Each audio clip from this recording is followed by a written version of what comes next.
સુરતના પાંડેસરા વિસ્તારમાં આવેલી આકાશ રો સોસાયટીમાં મૂળભૂત સુવિધાઓનો અભાવ જોવા મળી રહ્યો છે. છેલ્લા 3 વર્ષોથી સોસાયટીના રોડ રસ્તા ખરાબ હાલતમાં છે. સ્ટ્રીટ લાઇટની પણ પૂરતી વ્યવસ્થા નથી, જેના કારણે રાત્રિના સમયે લોકો મુશ્કેલીનો સામનો કરી રહ્યા છે. સ્થાનિક રહીશોનો આક્ષેપ છે કે લાખો કરોડોના ગ્રાન્ટ હોવા છતાં કોઈ કામ થયું નથી. તંત્ર દ્વારા અવગણના કરવામાં આવી રહી છે. અનેકવાર રજૂઆત છતાં સમસ્યાનું નિરાકરણ આવ્યું નથી, જેના કારણે લોકોમાં ભારે રોષ જોવા મળી રહ્યો છે. સ્થાનિકોએ ચૂંટણીને ધ્યાનમાં રાખી કડક વલણ અપનાવ્યું છે. રહીશો સ્પષ્ટ કહી રહ્યા છે કે પાર્ટી તેમના રોડ રસ્તા અને સ્ટ્રીટ લાઇટની સમસ્યાનો ઉકેલ લાવશે, તેને જ વોટ આપશે, નહીં તો વોટનો નિર્ણય યથાવત રાખશે. આ મુદ્દે હવે તંત્ર અને રાજકીય આગેવાનો શું પગલાં લે તે જોવાનું રહ્યું. હું તૃપ્તિબેન જોશી પાંડેસરા આકાશ હાઉસમાં રહું છું. રામજી મંદિરની નજીકમાં છે અમારી સોસાયટી આવેલી છે.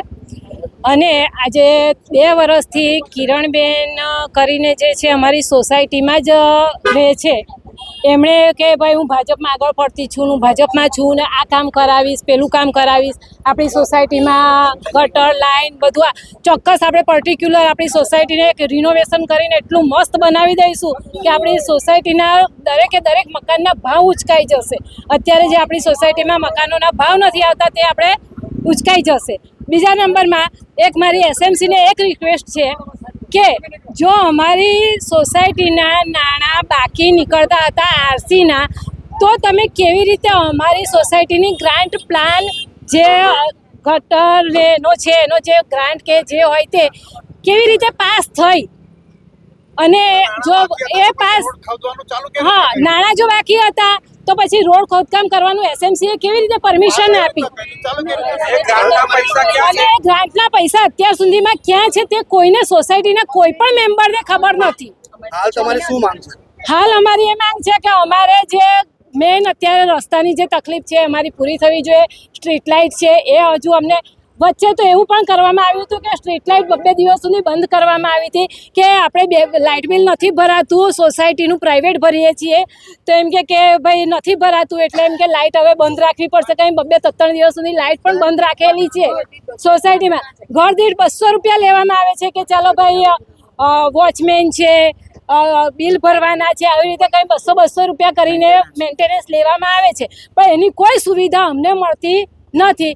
અત્યારે અમારી સોસાયટી ખંડેર તરીકે ઓળખાય એવી સ્થિતિ થઈ ગઈ છે. મારું નામ ઈશિકા બારિયા છે. હું પાંડેસરામાં આકાશ રો હાઉસમાં રહું છું અને ઘણા વર્ષોથી રહું છું, છેલ્લા 17 વર્ષોથી રહું છું. સાહેબ, અમે છેલ્લા 3 વર્ષથી અમારા સોસાયટીમાં કિરણબેન દાસ કરીને રહે છે, જે હાલમાં સુરત સંગઠનના મંત્રી બન્યા છે. એ હોદ્દા પર હાલમાં બન્યા છે. એમને કોઈની પરમિશન વગર એક તો સોસાયટીને પૂરી ખોદકામથી એકદમ રફે દફે કરી દીધી છે. અને પેલું કે ને હવે અમે એમ પણ નથી જઈ શકતા અને એમ પણ નથી જઈ શકતા. સર સામનામાં તો એવું છે કે ગાડી આવવાનું જવાનું, ઇમરજન્સી જેવી સર્વિસ કે એમ્બ્યુલન્સ, અમને કોઈ જાતની સુવિધા નથી મળતી. મારું નામ છે નિકિતાબેન પટેલ. હું પાંડેસરાના આકાશ રો હાઉસમાં રહું છું. અને અમારી સમસ્યા એવી છે કે આપણે અહીંયા છેલ્લા 3 વર્ષથી રોડનું કામ ચાલુ કર્યું હતું, પણ આજે આ ત્રીજું ચોમાસું આવશે, હજી કામ આપણું પૂરું થયું નથી. અને આપણે જે આ કામનું કાર્ય જેના થ્રુ કરવામાં આવ્યું હતું એ આપણા સોસાયટીમાં કિરણબેન દાસ કરીને, જે આપણા સુરતના શહેરી મંત્રી તરીકે અત્યારે હાલમાં ચૂંટાયા છે, બરાબર. હવે એમણે અમને અમારા સોસાયટીના કોઈ પણ મેમ્બરની પરમિશન લયા વગર એમણે કામ ચાલુ કરી દીધું હતું એમની મરજીથી.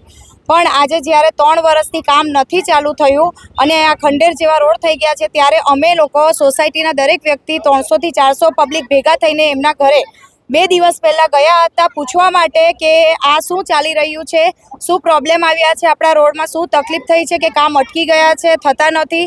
ત્યારે રાતે અમે જ્યારે ભેગા થઈને ગયા ત્યારે અમે બૂમ પાડી કે કિરણબેન જરા ઘરની બહાર આવો, અમને તમે ડિટેલ્સ જણાવો કે કેટલી ગ્રાન્ટ પાસ થઈ છે, શું છે અને કેમ આપણા કામો થઈ નથી રહ્યા. ત્યારે એમના હસબન્ડે ઉપર બારીમાંથી એવો જવાબ આપ્યો હતો કે ભાઈ કિરણબેન કોણ છે, અમને નથી ખબર એમ કહી. ત્યારે અમે કીધું તું કિરણબેનને તમે નથી ઓળખતા, તો એમણે જવાબ આપ્યો કિરણબેનને હું નથી ઓળખતો એમ કરીને એમણે આપણે બારી બંધ કરી દીધી હતી, જેનો આપણી પાસે પડદો બંધ કરી દીધો હતો, જેની પાસે આપણી પાસે પ્રૂફ છે, વિડીયો રેકોર્ડિંગ અમે કરી લીધું હતું આ બાબતે. બાબતને લઈને. એટલે કોઈ બી જાતનું આ જે ગ્રાન્ટ પાસ થઈ હતી કે પછી નોટિસ આવી છે એનું કોઈ બી જાતનું ડિટેલ્સ આપણાને એ લોકો જણાવવા માંગતા નથી. હવે ગઈ મહિને આ વર્ષમાં 2024માં પહેલા મહિને એ લોકો પાસે નોટિસ આવી ગઈ હતી કે આઈસીસીના જે નાણાં ભરવાના છે એ નાણાં નહીં ભરાશે તો આ રોડ નહીં બનશે. બરાબર, તો આ વસ્તુ એ લોકોની પાસે પહેલા મહિનામાં આવી ગઈ હતી. જ્યારે બીજા મહિનામાં આપણે 7 તારીખે મનુભાઈ ફોગવા, પૂર્ણિમાબેન દાવલે, કિરણબેન આવી રીતે અને બાકીના જેટલા બી સોસાયટીના ભાજપના કાર્યકર્તાઓ છે રહેતા એ બધા ભેગા થયા હતા અને શ્રીફળ વધેરીને કહ્યું હતું જેમ કે રોડનું ખાતમુહૂર્ત કરી નાખ્યું છે, આ કાગળ છે, આ જોઈ લો, આપણા જે આરસીસીના નાણાં હતા એ આપણા માફ થઈ ગયા છે અને આપણું રોડનું કામ અત્યારે ધૂળેટી પછી ચાલુ થઈ જશે. ધૂળેટી પછી કામ ચાલુ ના થતાં અમે સોસાયટી ભેગી થઈને એમના ઘરે ગયા હતા. એમને ઘરેથી અમને કોઈ જાતનો રિસ્પોન્સ મળ્યો નથી. અને જેટલા બીજા અહીંયા પાર્ટીઓ રહે છે ભાજપની એ બધે અત્યારે હાલમાં ઘરની અંદર બારણાઓ બંધ કરીને બેસી ગયા છે. અમારી સાથે ભલે એ સોસાયટીના મેમ્બર તરીકે પણ ઊભા રહેવા તૈયાર નથી. એમના માટે એમની પાર્ટી પહેલાં આવે છે અને સોસાયટીના મેમ્બર પછી આવે છે. બરાબર, તો અમારી બધાની એક જ ડિમાન્ડ છે કે અમને જે બી પાર્ટી, અમને પાર્ટીથી કોઈ મતલબ નથી, કોઈ પણ પાર્ટી હોય, અમને અમારો રસ્તાનું નિવારણ કરીને આપો. અમે એની સાથે સાથ ને સહકાર બધા જ ઊભા છે. બસ અમને ખાલી રસ્તાનું નિવારણ કરીને આપો. મેં અત્યારે આપણે પાટીલ સાહેબને પણ ફોનો કર્યા હતા પણ પાટીલ સાહેબે બી ફોનો નથી ઉપાડ્યા.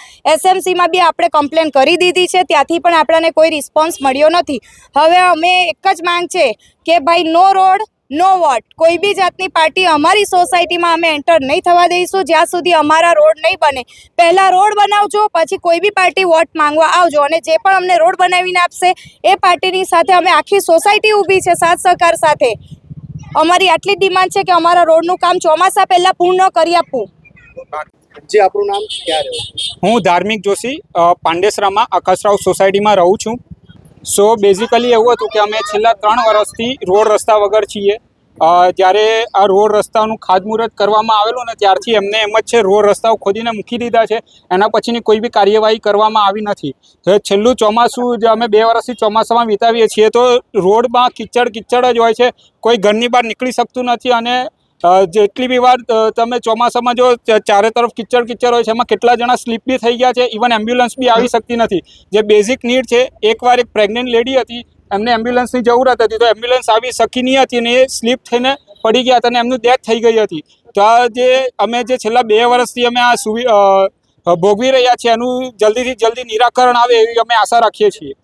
સ્થાનિક પાર્ટી પક્ષના લોકોને ચૂંટાઈને આપ્યા છે, એમની સાથે કોઈ પણ પ્રકારની રજૂઆત કરી હતી? મહાનગરપાલિકામાં તમે રજૂઆત કરી હતી? એ બધી અમે રજૂઆત બધે જણાવેલી છે પણ હજુ સુધી અમને કોઈ રિસ્પોન્સ અમને આપ્યો નથી ને અમારી માંગનું કોઈ નિરાકરણ હજુ સુધી આવ્યું નથી. Bureau report AS9 news, Surat. અમારી તમામ માહિતીથી અપડેટ રહેવા માટે જોડાયેલા રહો AS9 ન્યૂઝ સાથે.